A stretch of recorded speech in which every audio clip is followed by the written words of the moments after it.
लाईफमध्ये आपण कधी ना कधी जंगल सफारी तर केलीच आहे आणि आपल्यासोबत गाडीत कधी ना कधी एक नॅचरलिस्ट तर आलाच असेल.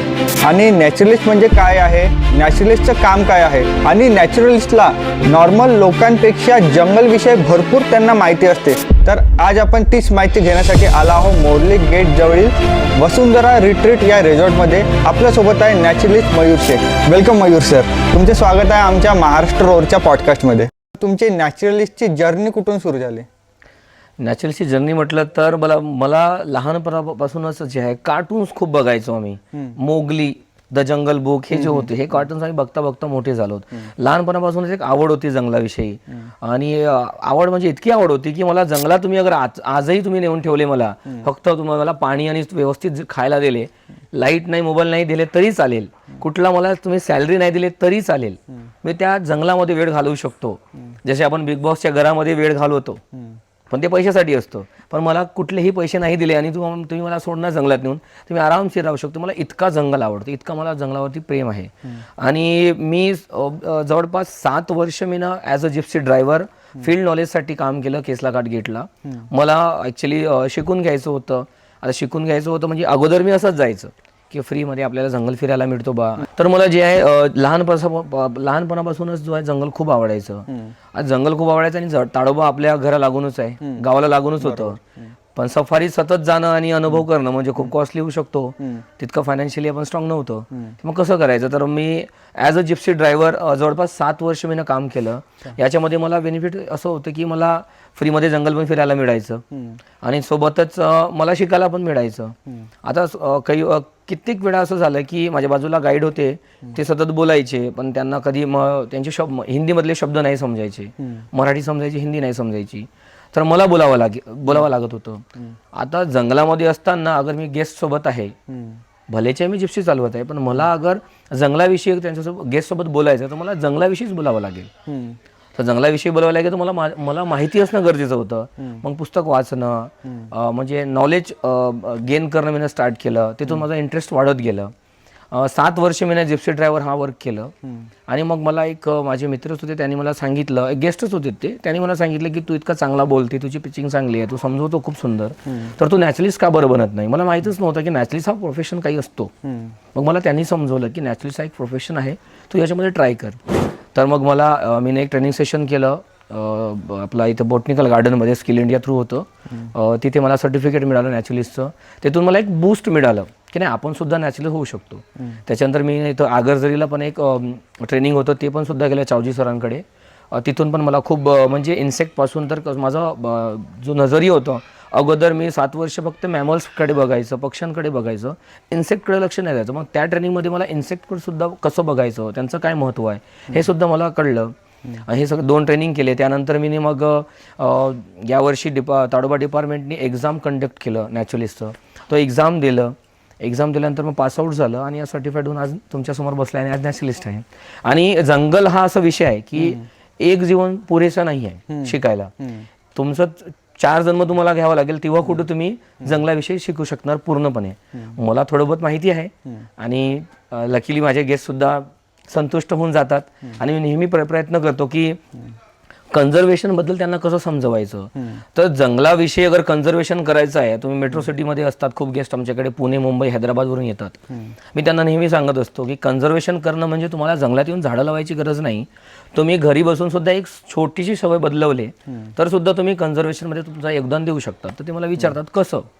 तर सिम्पल भाषेत मी त्यांना समजवतो की तुम्ही मेट्रो सिटीमध्ये असता, मेट्रो सिटीमध्ये शॉपिंग कॉम्प्लेक्स असतात, प्लास्टिक बॅन झालेला आहे, त्याला रिप्लेस केलेलं आहे पेपर बॅगनी. तर तुम्ही रियुजेबल बॅग यूज करा, जेणेकरून पेपर बॅगचं खपत कमी होणार, खपत कमी तर प्रोडक्शन कमी तर झाडं कमी तुटतील, झालं ना कन्झर्वेशन. तर असं करून सुद्धा मी माझ्या गेस्टला सांगत असतो की कन्झर्वेशनमध्ये तुमचं योगदान तुम्ही घर बसल्या सुद्धा देऊ शकता, एक छोटीशी सवय बदलून. आणि माझे गेस्ट लकीली खूप खुश आहेत, सगळे हॅपी होऊन जातात आणि माझं काम व्यवस्थित सुरू आहे. आणि मी सतत शिकत असतो आणि पुढेही शिकत राहणार. म्हणजे नॅचरलिस्टचं काम फक्त जंगलातच नाही तर जंगलाच्या बाहेर पण आहे. बिलकुल. आपण जंगल सफारी करतो ओपन जिप्सीमध्ये, तर आपल्या जवळ टायगर आला तरी आपल्यावर हमला नाही करत, त्याच्या मागचं कारण काय आहे? याच्या मागचं कारणच आहे की आपण ओपन जिप्सीमध्ये सफारी करत असतो, बरोबर आहे. आणि जिथे पण टुरिझम चालतो तिथे काय असतं, सकाळी 6 ते सायंकाळी 6 पर्यंत सफारी असतात, मधला वेळ सोडलं तर सतत जिप्सीला जंगलामध्ये बघून इथले जे ॲनिमल असतात ते ॲक्सेप्ट करून घेतात की ही कुठली तरी जंगलाचीच वस्तू आहे. पण आम्ही सफारी करत असताना एक गोष्टीचा लक्षात ठेवतो की एक सेफ्टी डिस्टन्स मेंटेन करतो आम्ही, बरोबर आहेत. जिप्सी गाईड झाले, ड्रायव्हर झाले ना, सांगतात सतत की एक डिस्टन्स जो आहे मेंटेन ठेवा.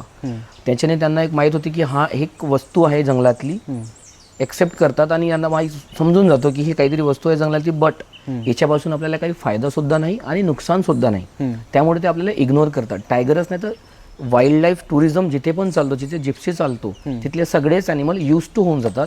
त्यामुळे ते फारशा जिप्सीवरती अटॅक करत नाही.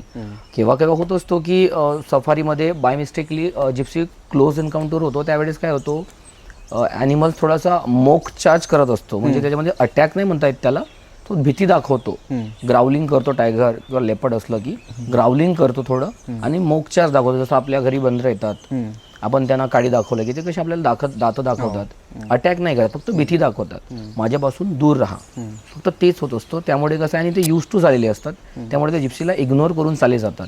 म्हणून ते ओपन जिप्सीवरती असले तरी आपल्याला अटॅक करत नाही. आणि जिप्सी जी आहे टायगरपेक्षा मोठी आहे साईजमध्ये, बरोबर. आणि मोस्ट इम्पॉर्टंट थिंग की ते त्यांच्या प्लेलिस्टमध्ये नाही आहेत ना, त्यामुळे ते त्या गोष्टीकडे लक्षच देत नाही. म्हणून आपल्याला टायगर इतक्या क्लोज जातो, आपल्या गाडीच्या बाजूने सुद्धा जातो तरी आपल्याला काही करत नाही.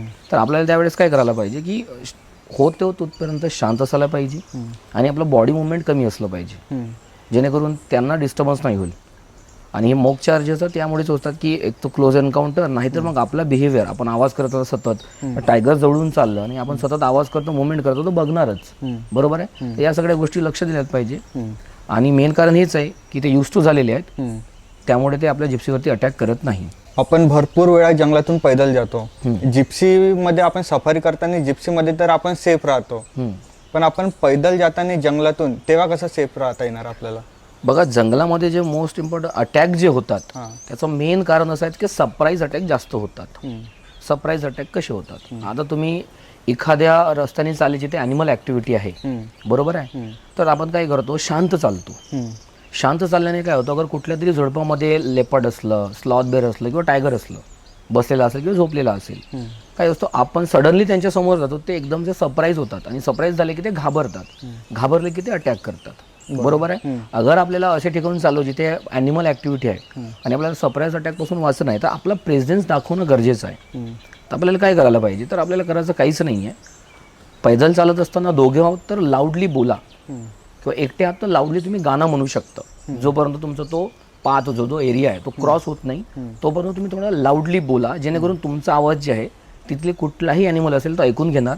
तुमचा प्रेझेन्स त्याला एखादा माहीत पडलं की तो त्या जागेतून निघून जाणार आणि त्याच्याने काय होणार, आपण एक सरप्राईज अटॅकपासून वाचणार, पहिली गोष्ट, ठीक आहे. आणि सरप्राईज अटॅक होण्याचं कारणच हेच असतो की जंगलामध्ये जात असताना आपण बिलकुल सायलेंट असतो, लक्ष देत नाही, चारीकडे लक्ष असली पाहिजे. आणि जो पाथ दिलेला आहे, जो रस्ता दिलेला आहे त्या रस्त्यानेच जायचं गरजेचं आहे. तो रस्ता सोडून आपण दुसऱ्या बाजूने जाऊ तर फारसा चान्स आहे की तुमच्यावर अटॅक होतीलच. तर जो रस्ता अलाव केलेला आहे की या रस्त्यानेच फिरणे, या मार्गानेच जाणे, तर त्याच मार्गाने जायचं आणि लक्ष चारीकडे असली पाहिजे आणि लाऊड बोलण्याचा प्रयत्न करायचं, जेणेकरून तुम्ही सरप्राईज अटॅकपासून वाचणार.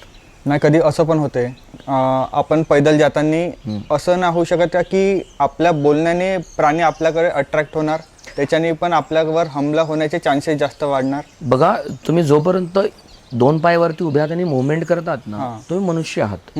माणसापासून प्रत्येक ॲनिमल घाबरतो, बरोबर आहे. डिपेंड करतं की तुम्ही त्याचे किती जवळ आहात. आणि माणसांशी संपर्क साधणं कुठल्याही ॲनिमलला आवडत नाही, कुठल्याच ॲनिमलला नाही आवडत. ते आपल्याला अवॉइड करतात म्हणून ते जंगलात राहतात. अगर आवडलं असतं तर आपल्यासोबत असते, बरोबर आहे की नाही? बरोबर. तर त्यामुळे काय होतं, तुम्ही जोपर्यंत 2 पायावरती चालताना तुम्ही आवाज करता, ते आपल्या आवाजाला आयडेंटिफाय करू शकतात. आपला आवाज ऐकले की त्या जागेला सोडून ते चालले जातात, तिथे थांबत नाही, कारण की ते आपल्याला घाबरत असतात. म्हणून आपण लाऊडली बोललं आणि आपला प्रेझेन्स दाखवलं तर चान्सेस आहे की तुम्ही सरप्राईज अटॅक होऊन वाचणार आणि तुमच्यावर कुठला अटॅक होणार नाही. जमिनीवरचे तर मोठे प्राण्यांचे तर ठीक आहे, पण जे आपले छोटे प्राणी राहते, साप, विंचू, यांच्यापासून कसं वाचायला पाहिजे?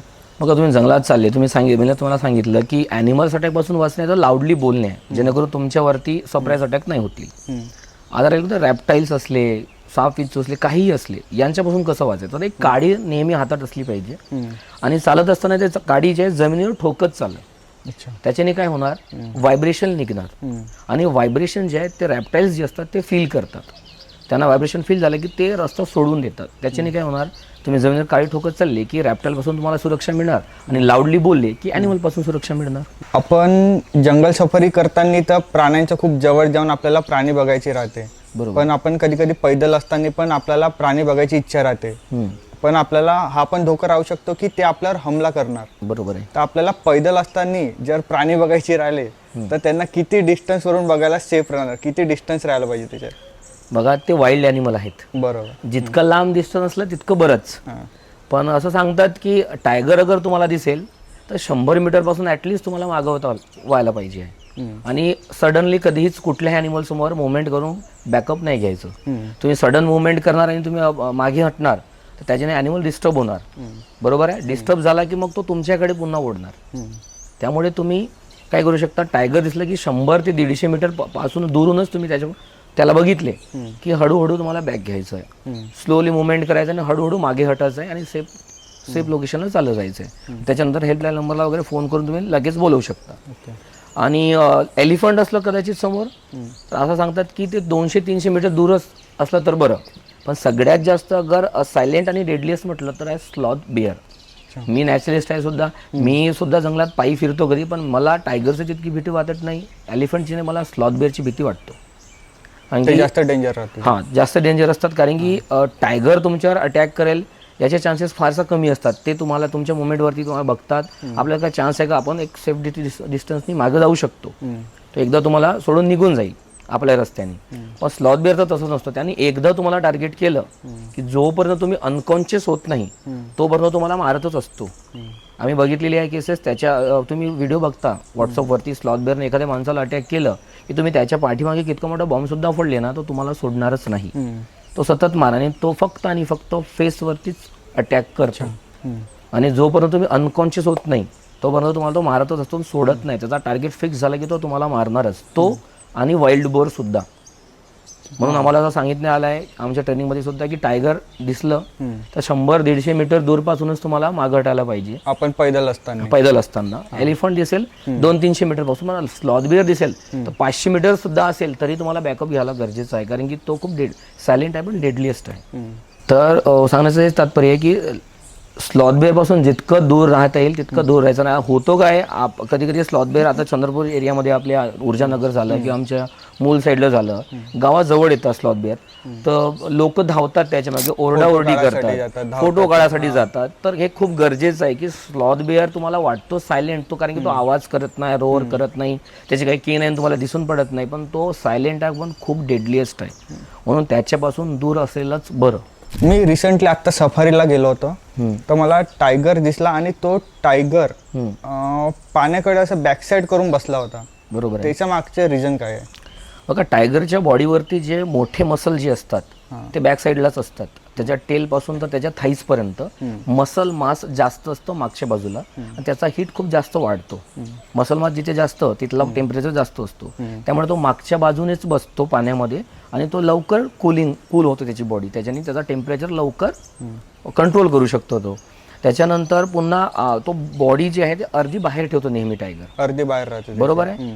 अगर कुठलाही प्रे त्याच्या पाण्याजवळ आलेलं दिसलं त्याला किंवा कुठलाही डेंजर सिच्युएशन आली किंवा दुसरा कुठला टायगर आलं तर विदिन सेकंड तो चार्ज मोडमध्ये येता आलं पाहिजे. म्हणून तो अर्धी बॉडी नेहमी बाहेर ठेवतो आणि अर्धी बॉडी मागे ठेवतो, पाण्यामध्ये ठेवतो आणि मागच्या बाजूनेच तो पाण्यामध्ये बसतो.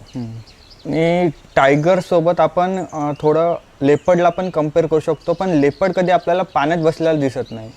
बघा, लेपर्डची सवय कशी असेल, लेपर्ड जो आहे खूप हा भित्रा असतो, खूप घाबरतो हा. आणि याचा हॅबिटेट म्हटलं की हा जास्त मोस्ट ऑफ द टाइम हा झाडावरतीच असतो. बरोबर आहे. हा जमिनीवर फक्त टेरिटरी मार्किंग, फिमेल सोबत मेटिंग करायला आणि शिकार करायलाच खालतो येतो. शिकार केला की लगेच तो झाडावर नेऊनच खातो, कारण की त्याला रिस्क फॅक्टर जास्त असतात जमिनीवरती. कारण की त्याचा शिकार वाईल्ड डॉग सुद्धा हिसकावून घेतात, टायगर सुद्धा हिसकावून घेतो. म्हणून तो जमिनीवर जास्त वेळ घालत नाही. आणि त्याच्यानंतर पाण्यात नाही दिसत. याचा अर्थ, याचं कारण असं आहे की त्याचा हॅबिटेट काय आहे, तो झाडावर असतो, थंडी हवेशीर तो वरतीच असतो. बरोबर आहे. पण तो सुद्धा वॉर्म ब्लडेडच आहे. बट पाण्यामध्ये टायगर अगर गेलं तर टायगरचा जो फर असतो तो वॉटर रेजिस्टंट असतो, पण लेपर्डचा नसतो. अगर तो पाण्यात गेला की त्याची पूर्णपणे बॉडी ओली होते, आणि पूर्णपणे बॉडी ओली झाली की त्याचा बॉडी वेट वाढणार आणि त्याला जंगलामध्ये सर्व्हाइव्ह करायला स्ट्रगल वाढेल, म्हणून तो पाण्याला अवॉइड करतो. याचा अर्थ हे नाही की लेपर्ड पाण्यात जात नाही, जातो, पण गरज असली तरच.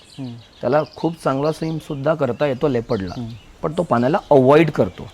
त्याचं कारण हेच आहे की त्याचा फर जो असतो तो वॉटर रेजिस्टंट नसतो, त्यामुळे तो पाण्याला अवॉइड करतो आणि फारसा पाण्यामध्ये जात नाही. आपण भरपूर सफारी करताना असे आपल्याला पगमार्क दिसते, कोणते छोटे कोणते मोठे. मी पाहिलं तर मला ते कुत्र्याचे वाघाचे ते पूर्ण सेमच वाटते, बरोबर. पण ते आपल्याला ओळखायला कसं ते आपण कसं ओळखायचं? बघा कसं असतं, कॅट फॅमिलीमध्ये जे असतात ना, कॅट फॅमिलीमध्ये तुम्हाला पगमार्क दिसतील तर त्यांचे नेल्स उमटून नाही दिसणार तुम्हाला. नेल्स जो पोर्शन असतो डिजिटवरती तो तुम्हाला कधीच उमटलेला दिसणार नाही, कारण की त्यांची नखं अंदरकडे फोल्ड होतात.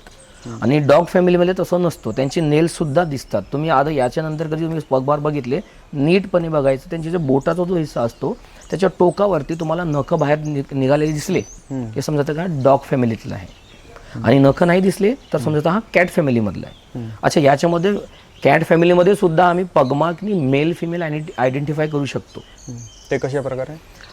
मेल फिमेलचं आयडेंटिफिकेशन असं करतं की जे फिमेल असतो तिचे जे डिजिट असतात, जे बोटाचा जो ठसे पडतात ना, त्याचा समोरचा जो पोर्शन असतो तो हा थोडा टोकदार असतो, ट्रायंगल शेप फिमेलचं, बरोबर आहे. आणि जो हा पॅड एरिया जो असतो हा सुद्धा ट्रायंगल एरियामध्ये येतो, ट्रायंगल शेपमध्ये येतो, सॉरी, ठीक आहे. ट्रायंगल म्हणजे जे बोटाचे राहते ते टोकदार असतात, टोकदार राहतात. हा, आणि जो पॅड एरिया जो असतो हा सुद्धा हा ट्रायंगल शेपमध्ये येतो थोडं, ठीक आहे. आणि त्याच्यानंतर जो मेल असतो त्याचे जे डिजिट म्हणजे बोटं जे असतात त्यांचा जो शेप असतो तो मोठा आणि गोल असतो, आणि पॅड एरिया सुद्धा थोडा गोलसरच असतो. याच्याने मी इझिली आयडेंटिफाय करतो हा मेल आहे की फिमेल आहे. तर तुम्ही अगर पगमार्क बघितले तर नेहमी लक्ष द्यायचं, अगर टायगरचं पगमार्क असलं टोकदार बोटं दिसत आहे ती समजून जायची की हे फिमेलचे आहेत.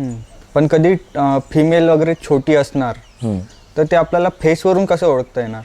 फेसवरून कधी आपण जंगल सफारी करताना कोणते समोरून टायग्रेस येत असणार, पण आपण त्याच्या जवळ जाऊन तर बघू नाही शकत ना ते तिचे पगमार्क कसे आहेत, मेल आहे की फिमेल आहे. बघा, अगर तुम्हाला टायगर दिसलेला आहे, फुल ग्रोन टायगर असलं तर मेल फिमेलचं आयडेंटिफिकेशन कसं करायचं?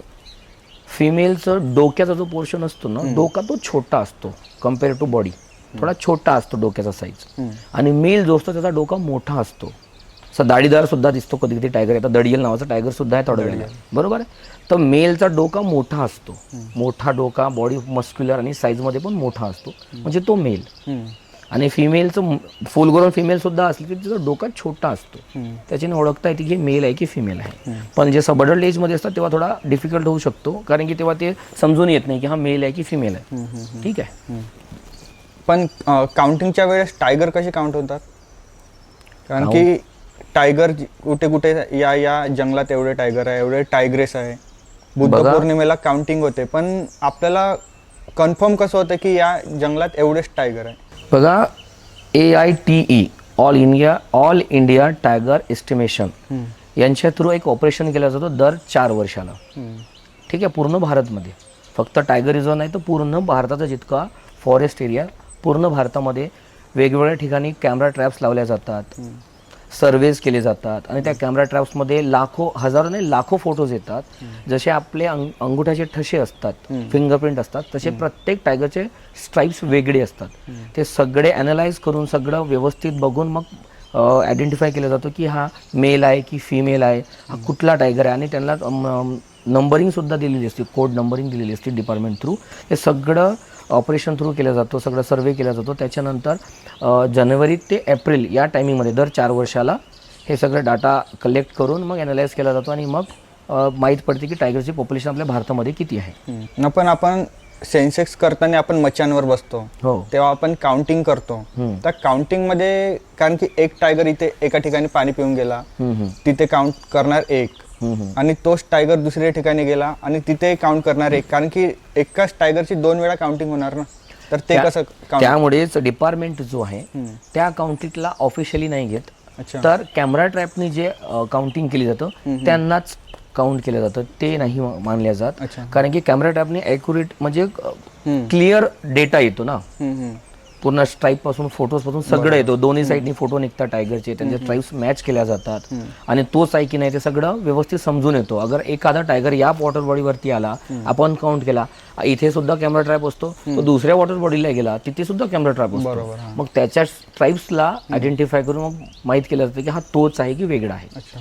म्हणून ऑफिशियली डेटा जो आहे तो कॅमेरा ट्रॅपनीच केलेला मान्य केला जातो. जो टायगर राहते असं म्हणतात की एका टायगरच्या मागे 3 ते 4 फिमेल वगैरे राहतात.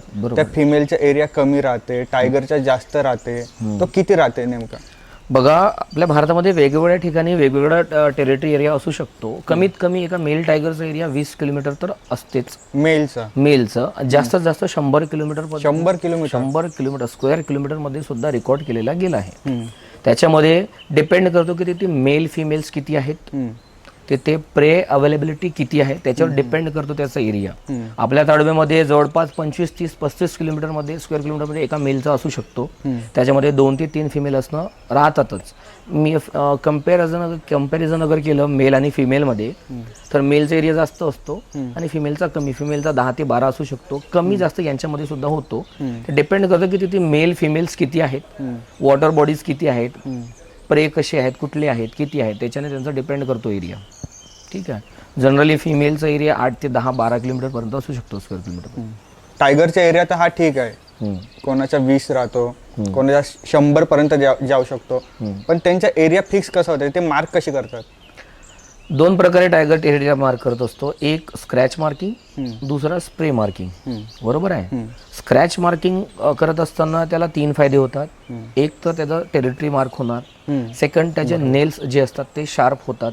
ते कसे? म्हणजे तो असं खोरत असतो ना, त्याची शार्पनेस सुद्धा वाढते त्याच्या नेल्सची. त्याच्यानंतर थर्ड, त्याच्या एरियामध्ये अगर दुसरा कुठला टायगर आला, मेल असो, मेल टायगरची स्क्रॅच मार्किंग असली किंवा फिमेलची, फिमेल मार्क करतात. हो, दोन्ही पण स्क्रॅच मार्किंग करतात, स्प्रे मार्किंग करतात, कोणाची असो. तर जेव्हा ते स्क्रॅच मार्किंग करतात त्याचा तिसरा फायदा असा असतो की दुसरा येणाऱ्या टायगरला ते आपला साईज दाखवत असतात.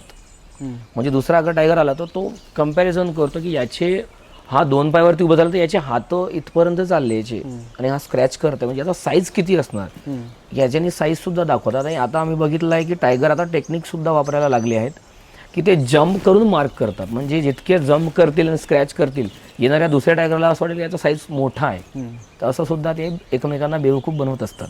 ते आता हे झालंय असं? हो, झालंय. असे आम्ही बघितलेले आहेत. जम्प करून सुद्धा स्क्रॅच मार्किंग करायला स्टार्ट झालेलं आहे. टायग्रेसचे कप त्यांच्या मम्मी सोबत किती वेळ राहते आणि ते जंगलाविषयी त्यांना काय काय शिकवते? बघा, टायगरचे जे कप्स असतात ते 2 ते 2.5 वर्षापर्यंत आपल्या मम्मी सोबत असतात. आणि या वेळ कालावधीमध्ये मम्मी त्यांना सगळंच काही शिकवत असते जंगलाविषयी. जसे आपल्या घरी मांजर असतात, ते म्हणतात ना की जितक्या घरचं जाऊन ते दूध पिते तर आपल्या बच्चांना तितके घर ते दाखवते. सेम टायग्रेस सुद्धा तिचा जो एरिया असतो, टेरिटरी असतो, त्या टेरिटरीमध्ये जितक्या वॉटर बॉडीज, ग्रासलँड, जितक्या तिच्या जागा नेमलेल्या असतात सगळी जागा ते फिरवत असते. आणि फिरवत असताना स्क्रॅच मार्किंग कसं करायचं, स्प्रे मार्किंग कसं करायचं, घात कसं लावायचं, दबा घेऊन कसं बसायचं, हे सगळं कॅमोफ्लॅज कसं व्हायचं सगळं शिकवते. इव्हन इथपर्यंत सुद्धा शिकवते की शिकार पकडलं त्याचा दम कुठं पकडून गोटायचं, आणि कुठला पार्ट खायचा आणि कुठला पार्ट नाही खायचं, आणि कुठला पार्ट सगळ्यात आधी खायचं हे सुद्धा शिकवत असते. टायग्रेस त्यांच्या कपसाठी एवढ्या वर्षाची टेरिटरी जे मार्क करून ठेवते ते काऊन सोडते अशी? जनरली सोडत तर नाही. बघा, अगर टायग्रेसला मेल्स कप असतील तर ते काय करतात, खूप लांब एरिया बनवतात. कारण की अगर ते मम्मीच्या टेरिटरीमध्ये अगर टेरिटरी मार्क स्वतःची टेरिटरी मार्क केले तर त्यांची एक फिमेल कमी होणार ना. म्हणून जनरली काय होतो, टायग्रेसचे जे मेल कप्स असतात ते मम्मीच्या टेरिटरीपासून खूप लांब जाऊन आपली टेरिटरी मार्क करतात. पण अगर फिमेल्स कब्ज असले तर ते केव्हा मम्मीचाच एरिया शेअर करतात. ठीक आहे. तर तो एरिया मम्मी जनरली सोडत तर नाही, पण एखादी अग्रेसिव्ह फिमेल कब्ज असली की ते डोमिनन्स दाखवू शकतो मम्मीला, तर मम्मी तो एरिया सोडून निघून जाते, कधी कधी देऊन निघून जाते तिथून. इथे झालेला आहे. आणि सेम असं लेपर्ड मध्ये पण राहते का? हो, लेपर्डमध्ये सुद्धा असतो, सेमच असतो. आणि टायगरचं, मेल टायगर्स आणि मेल लेपर्डचं फक्त मेटिंग पुरताच त्यांचा रोल असतो. बाकी त्यांच्या पालन पोषण मध्ये त्यांचा काहीच सहभाग नसतो. पूर्ण त्यांचं पालन पोषण करण्यापर्यंत सगळी जबाबदारी फिमेलचीच असते. पण आता रिसेंटली जो वागडो होता ताडोबाच्या बिग डॅडी, त्याला त्याच्या पार्टनर सोबत बघितलं होतं आणि पूर्ण त्यांचे कप पण होते. तर ते कसं काय होतं? होत असतो. जनरली काय असतो, 2 ते 3 फिमेल असतात एका मेल टायगरच्या टेरिटरीमध्ये. तो आज हिच्याकडे वेळ घालवतो, उद्या तिकडे जातो, त्या फिमेल सोबत असतो, परवा तिच्याकडे, असं फिरत असतो. फ्रिक्वेंटली आपली टेरिटरी फिरत असतं, कारण की शेवटी त्या फिमेलचा एरिया सुद्धा त्या मेल टायगरच्या टेरिटरीमध्येच येतो ना. तो फिरून फिरून तो कधी ना कधी तिथे येतोच. तो जास्त वेळ थांबत नाही. पण हो, त्याला त्याचे कप्स ओळखता येतात, फिमेल ओळखता त्याच्याजवळ असतो, आणि मग तो आपल्या कप्स सोबत वेळ घालतो, थोडा वेळ थांबतो आणि मग तिथून निघून जातो. पण पालन पोषणमध्ये त्याचा फारसा रोल नाही राहत. शिकार करताना टायगरला कधी जखमा वगैरे होते? आपण मनुष्य तर इकडे हॉस्पिटलमध्ये जाऊन ट्रीटमेंट करू शकतो, पण ते ॲनिमल हील कसे होतात? बघा, टायगरच नाही तर जंगलामधला कुठलाही ॲनिमल जेव्हा इंजर्ड होतो, ते स्वतःच्या लार्व्यानी स्वतःला चाटतात. ते तुम्ही बघितलं, त्यांना जिथे जखम झाली, आपला कुत्रा सुद्धा घरी असला, मांजर असली तरी तुम्ही बघितले, त्यांना जखम अगर कुठे झाली असेल, आपण ट्रीटमेंटसाठी नेतोच. एखादा इथे घाव झाला असेल, इथे झाला असेल काही, ते स्वतः चाटत असतात सतत. तर त्यांच्या लार्व्यामध्ये अँटीबायोटिक असतो, त्याच्याने ते स्वतःला हील करून घेतात. ॲनिमल्सचे तर ठीक आहे, पण बर्ड्स कसे हील होतात? बर्ड्सला लार्वा नसतो सगळ्यात आधी, तर ते कसे हील होत असतील? तर याचं सिंपल आणि सरळ उत्तर हे आहे की तुमच्या घरी कोंबड्या असतील, बरोबर आहे. तुम्ही कोंबडीला कधी मातीमध्ये लोटताना बघितले का? मातीमध्ये मड बाथ घेताना. तर जेव्हा पक्ष्यांच्या बॉडीवरती कुठलाही पॅरासाइट्स येतो, त्यावेळेस आपली कोंबडी असो किंवा कुठलाही पक्षी तो मड बाथ घेत असतो. मातीमध्ये तुम्हाला असं लोटताना दिसेल, खेळताना दिसेल, पूर्ण माती अंगावर येतो, आणि ते त्याला म्हणतात मड बाथ. त्या मड बाथनी तो आपल्या बॉडीवरती आलेले सगळे पॅरासाइट दूर करून घेतो. आणि सिकनेस अगर त्याला कुठली झाली असेल तर तो काय करतो, जसे ते अँट्सची कॉलनी असते, त्या अँट्सच्या कॉलनीवरती जाऊन बसतो आणि त्या सगळ्या अँट्सला आपल्या बॉडीवरती चढू देतो. आणि ते जसे पूर्ण बॉडीवर त्याच्या चढले की तो आपल्या बॉडीला मूव्ह करत असतो. मुवमेंट झालं की ते अँट्स काय करतात, डेंजर फील झाला की ते डंक मारतात. तर जेव्हा ते डंक मारतात तेव्हा ते एक लिक्विड रिलीज करतात, ॲसिड, त्याला म्हणतात फॉर्मिक ॲसिड. तो फॉर्मिक ॲसिड यांना अँटीबायोटिकचं काम करतो, मग तसे करून ते आपलं स्वतःला हील करून घेतात. याला म्हणतात बर्ड अँटिंग. म्हणजे प्रकृतीमध्ये सगळ्या सुविधा उपलब्ध आहे, आपल्या माणसांची गरज नाही आहे त्यांच्यामध्ये जाऊन काही करायची. मानवी हस्तक्षेपमुळे काही कुठला ॲनिमल किंवा बर्ड इंजर्ड झाला तर आपण ट्रीटमेंट करतो, बट नेचरनी स्वतःला असं बनवलेलं आहे की ते स्वतःला स्वतः हील करू शकतात, आपली त्यांना गरज नाही. पण आपल्याला नेचरची खूप गरज आहे, हे समजणं गरजेचं आहे. म्हणजे आपण मुंग्यांना पक्ष्यांच्या डॉक्टर म्हणू शकतो? बिलकुल म्हणू शकतो. म्हणजे प्रकृतीमध्ये कुठलाच ॲनिमल किंवा कुठलाच इन्सेक्ट वेस्ट नाही आहे, सगळ्यांना एक रोल दिलेला आहे आणि ते रोल प्ले करत आहेत, फक्त आपल्या मनुष्याला सोडून. हे आपल्याला समजायची गरज आहे. उद्याला अगर पुऱ्या जगातले मनुष्य अगर विलुप्त होऊन जातील ना, तर हे धरती खूप चांगली राहणार. म्हणजे प्रकृतीला आपली गरज नाही आहे, बरोबर, पण आपल्याला प्रकृती गरज आहे प्रकृतीची. हे समजणं खूप गरजेचं आहे. तर तुम्ही जेव्हाही तुम्ही जंगल सफारीला जाता तर नुसतं बघायचं नाही, तर तिथून शिकण्यासारखं खूप काही आहे. की त्यांचा डिसिप्लिन बघा, ते किती डिसिप्लिनने राहतात, ते आपले रोल्स कसे प्ले करतात, हे सगळं समजणं गरजेचं आहे. आणि त्यांचा जे नॅचरल बिहेवियर बघायचं असलं की सायलेंट असणं खूप गरजेचं असतं. जंगल सफारी करताना जसं की हरिण आपले शिंग सोडून देते, ते आपल्याला कधी पडलेले दिसते, पण काही दिवसानंतर ते गायब होऊन जाते, बरोबर आहे. ते काय होते काय? ते बघा, डिअरचे जे शिंग असतात ते दरवर्षी येतात आणि दरवर्षी झडतात, मग आपल्याला पडलेले का बरं दिसत नाही? ते कुणाचा वेस्ट तर कुणासाठी बेस्ट आहे. तो इकोसिस्टमच तसं बनलेलं आहे. जेव्हा स्पॉटेड डिअर किंवा सांबर डिअर आपले शिंग जळवतो, आफ्टर मीटिंग तो आपले शिंग पाडून टाकतो मीटिंगच्या नंतर, ठीक आहे. ते पूर्णपणे कॅल्शियमने बनलेले असतात. तर जेव्हा एखाद्या डिअरला कॅल्शियमची कमी वाटली की थोडाफार हिस्सा तो त्या शिंगांचा खातो, स्वतः खातो.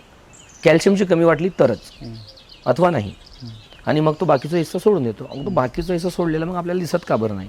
ते कॅल्शियमने भरपूर असतात. तर ज्या ॲनिमल्सला कॅल्शियमची खूप गरज असते तशी ॲनिमल त्यांना खातात. फॉर एक्झाम्पल पॉर्क्युपाईन, साडिंदर म्हणतात मराठीमध्ये, त्याचे जे काटे असतात ते सगळे काटे कॅल्शियमनं बनलेले असतात. त्याला कॅल्शियमची खूप जास्त गरज असते, त्यामुळे तो त्याचा मेन फूड सोर्स मानू शकतो आपण. वाईल्ड डॉग सुद्धा त्याची शिंग खाऊन घेतात. वाईल्ड डॉग पण खातात. तर हे जे शिंग असतात ते डिअरसाठी वेस्ट आहे. जसं काम झालं ते जळून टाकतो, पण तो वेस्ट कोणासाठी तरी बेस्ट आहे. म्हणजे जंगलामध्ये आपण जातो आपल्याला पानं पडलेले दिसतात, काळ्या पडलेले दिसतात, झाडं पडलेले दिसतात, काही दिसतो आपल्याला पडलेला, आपल्याला सगळा कचरा आहे. तेच म्हटलं, मी भरपूर वेळा जंगल सफारी करताना गेलो तर दिसत नव्हते शिंग, तर तेच कन्फ्युजन होत होतं की कोणी नेते की काय. त्याच्याच नाही, कोणी नेत नसतो. कसं ते आपल्यासाठी, आपल्या मनुष्यासाठी ते कामीचे नाही, म्हणून आपल्याला कचरा वाटत असतो. फक्त शिंगच नाही तर झाडं, पानं हे सगळे आपल्याला कचरा वाटतो, पण तो कचरा आपल्यासाठी आहे. कुणा ना कुणासाठी तो फूड सोर्स आहे, कुणा ना कुणाचा तो फूड आहे. त्यामुळे आपण जंगलात जेव्हाही जातो तर जंगलातली वस्तू आम्ही म्हणतो की केव्हाच न्यायची नाही. बरोबर. अगर एखादी वस्तू उचलून आपण नेली तर कुठला तरी प्राणी किंवा पक्षी उपाशी मरणार आपल्यामुळे. म्हणून जंगलात जास्त असताना नेहमी जिथली वस्तू तिथेच असली पाहिजे याची काळजी आपल्याला घेणं खूप गरजेचं आहे. आणि मी भरपूर असे शब्द ऐकले आहे की डॉन आहे हा एकदम भेकाड आहे, डरपोक आहे. अच्छा, ते काय आहे, ते कोणाला म्हणते ते? मी नाही असं माझ्या इच्छेने मी नाही दिलेले ना, काही निकनेम्स आहेत, मी त्यांच्या बिहेवियर म्हणून त्यांना निकनेम दिलेले आहेत. फॉर एक्झाम्पल जंगलामधला सगळ्यात डरपोक अगर कुठला ॲनिमल म्हटलं तर स्पॉटेड डिअर. स्पॉटेड डिअर खूप भित्रा ॲनिमल आहे. याच्याजवळ एखादी सडनली जिप्सी सुद्धा थांबली तर अलर्ट कॉल करतो. एखादा स्नेक दिसला तरी अलर्ट कॉल करतो, म्हणजे खूप घाबरतो आणि लगेच तो अलर्ट कॉल सुरू करतो. मग जंगलचा डरपोक म्हटलं की स्पॉटेड डिअर, आणि जंगलचं बेवकूफ म्हटलं, जंगलातला पागल, तर सांबर डिअर. सांबर डिअर कसं काय? फॉर एक्झाम्पल एखाद्या ग्रासलँड एरियामध्ये स्पॉटेड डिअर आहे, लंगूर आहे बसलेलं, आणि एखाद्या दिशेकडे बघून ते सतत अलर्ट कॉल करत आहेत, तर हा सांबर डिअर अगर तिथे उपस्थित असेल ना तर हा त्यांच्या अलर्ट कॉलवरती अलर्ट होत नाही, उलटा त्याच दिशेला बघायला जातो की इकडे काय आहे, आणि याच बेवकूफीमध्ये तो मारला जातो. त्यामुळे त्याला जंगलाचा बेवकूफ म्हणतात. अगं बघा, स्पॉटेड डिअर अलर्ट कॉल करता, लंगूर अलर्ट कॉल करताय एखाद्या उजव्या बाजूला बघून, तर हा त्यांच्या अलर्ट कॉलवरती अलर्ट होत नाही जोपर्यंत स्वतः बघत नाही, आणि तो स्वतः बघायला तिकडे त्याच दिशेला जातो, पण त्याच बेवकूफमध्ये तो मारला जातो. कारण की हे जे हर्बिवोरस ॲनिमल असतात ते कलर ब्लाइंड असतात, त्यांना जग ग्रीनिश दिसतो. बरोबर आहे. टायगर तिथं दबा घेऊन बसलेला असला की तो कॅमोफ्लॉज होऊन जातो, आणि तो त्याच दिशेला बघायला जातो ना, तर इझी होऊन जातो टायगरला किल करायला. म्हणून याच बेवकूफमध्ये तो मारला जातो, म्हणून त्याला आम्ही जंगलातला बेवकूफ म्हणतो. तसंच एक जंगलातला लुटेरा सुद्धा आहे. जंगलात लुटेरा सुद्धा आहे जंगलामध्ये. कोण आहे? जंगलातला लुटेरा म्हटला तर वाईल्ड डॉग. वाईल्ड डॉग म्हणजे दिसायला छोटे पण त्यांचा पॅक खूप मोठा असतो, आणि कोणाचाही शिकार हिसकावून घेतात. इव्हन टायगरचा सुद्धा केव्हा टायगरचा सुद्धा शिकार हिसकावून घेऊ शकतात. अगर त्यांची संख्या जास्त असली, त्यांचा पॅक मोठा असलं की टायगर सुद्धा तिथून निघून जातो. कमी असलं तर टायगर घाबरत नाही, बट त्यांची पॉप्युलेशन जास्त, त्यांचा ग्रुप मोठा असलं की टायगर सुद्धा तिथून निघून जातो. लेपर्ड तर लगेच बघितला की निघून जातो, थांबत असला तो सुद्धा झाडावरती चढून जाणार. तर हे कोणाचाही शिकार हिसकावून घेतात. जॅकलचं असलं, फॉक्सचं असलं, हे शिकार हिसकावून घेतात, म्हणून याला जंगलचे लुटेरे सुद्धा म्हणतात. तसंच जंगलचा गुंडा पण आहे. तुम्ही आता रिसेंटली ताडोब्याचा एक व्हिडिओ आलेला आहे, 2 टायगरचे कब्ज आहेत, त्या हनी बॅजरला पकडून नेत आहेत आणि मारत आहेत. त्याला कितीही तुम्ही ओढले, खिचले, ताणले तरी तो मरत नाही. त्याची जे स्किन असते ती खूप जाडी असते, आणि तो आतल्या स्किनला ट्विस्ट करू शकतो. त्यामुळे, आणि तो खूप घाण स्मेल सोडतो, जे त्या ॲनिमल्सला खूप इरिटेट करत असतं, म्हणून तो त्यांना ॲनिमल जास्त त्याच्याजवळ जात नाही. अगर गेले तर मग तो लगेच ते स्मेल सोडतो. ठीक आहे. आणि अगर टायगर आहे किंवा कुठला लेपर्ड आहे किंवा वाईल्ड डॉग त्याला पकडतील तर तो त्याला त्रास सुद्धा देतील, तर तो त्याला अगर वेळ मिळाली, जागा मिळाली, तो तिथून पडणार नाही, उलटा त्यांच्यावरती चार्ज करतो. तुम्ही तो व्हिडिओ बघणार, ताडोब्याचा एक व्हिडिओ आलेला आहे ज्याच्यामध्ये 2 टायगरचे कब्ज आहेत, हनी बॅजरला पकडून नेत होते, तो त्याच्यावरच हमला करत होता. तो त्याला जागा मिळाली, 2 टायगर येतात. एक टायगर माणसावरती सुद्धा अटॅक केला तर पण मरून जातो. तिथे 2 टायगर होते आणि त्याला स्वतः त्रास देत आहे, आणि त्याला सोडले, तो पायी तिथून जाण्या, दुसरा कुठला ॲनिमल असतात दुमदबाके निघून गेला असतं तिथून, पण तो तसं न करता त्याच्यावरती सुद्धा उलटा चार्ज करतोय, आणि तो कुणालाच घाबरत नाही. इव्हन एलिफंट सुद्धा आलं, एलिफंट सुद्धा त्याला किक मारेल ना तिकडे जाऊन पडला तर तो तिथून पडून उठून पडणार नाही, उलटा पुन्हा एलिफंटच्या वरती चार्ज करणार. म्हणजे तो इतका बोल्ड आणि गुंडा टाईपचा त्याचा बिहेवियर आहे, म्हणून त्याला जंगलचा गुंडा म्हणतात. गुंडा. अजून कोण आहे? जंगलात चौकीदार सुद्धा आहे. चौकीदार. चौकीदार म्हटलं आपल्या घरी सुद्धा येतो तो चौकीदार, पण आपला चौकीदार नाही, हा. तर लंगूर, ग्रे लंगूर जे असतात ते झाडावरती बसतात आणि चारीकडे लक्ष ठेवत असतात. बंदरची प्रजाती. हा, लंगूर. हा. तर ते झाडावरती बसून त्याचा विजन खूप स्ट्रॉंग असतो, त्यामुळे ते वरती बसून चारीकडे लक्ष ठेवत असतात आणि काही त्यांना दिसलं की लगेच अलर्ट कॉल करतात. त्यांचा अलर्ट कॉल वरती बाकीचे प्राणी जे त्याच्या जवळ असतात ते अलर्ट होऊन जातात, म्हणून त्याला चौकीदार म्हणतात, जंगलाचा चौकीदार.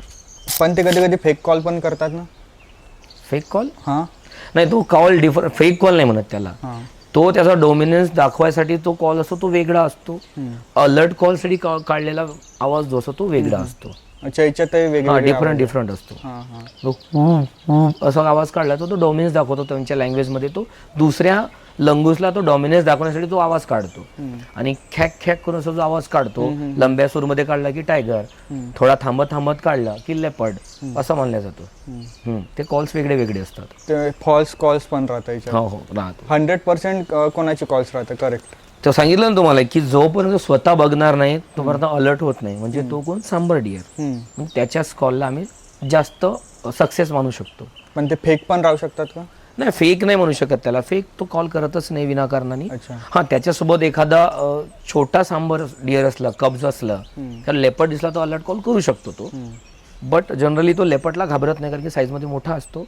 तो जास्त करून तो टायगरच्या प्रेझेन्सला बघूनच तो अलर्ट कॉल करतो. जोपर्यंत स्वतः बघणार नाही तोपर्यंत तो अलर्ट कॉल करणारच नाही. म्हणून सांबर डिअरचा कॉल आलं की आम्ही म्हणतो की हा 100% नाही तर 90% तरीच इथे टायगर असेलच. म्हणजे त्यांच्या आवाजामध्ये पण टोन राहते वेगवेगळा. हो हो, वेगवेगळा टोन असतो. अच्छा.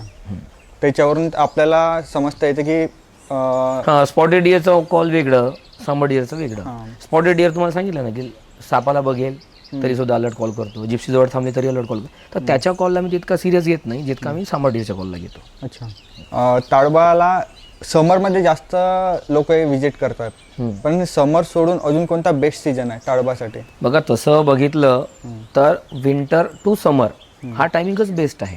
पण या दोन टायमिंग मध्ये तुम्हाला टायगर वेगवेगळ्या बॅकग्राऊंड सोबत बघायला मिळतो.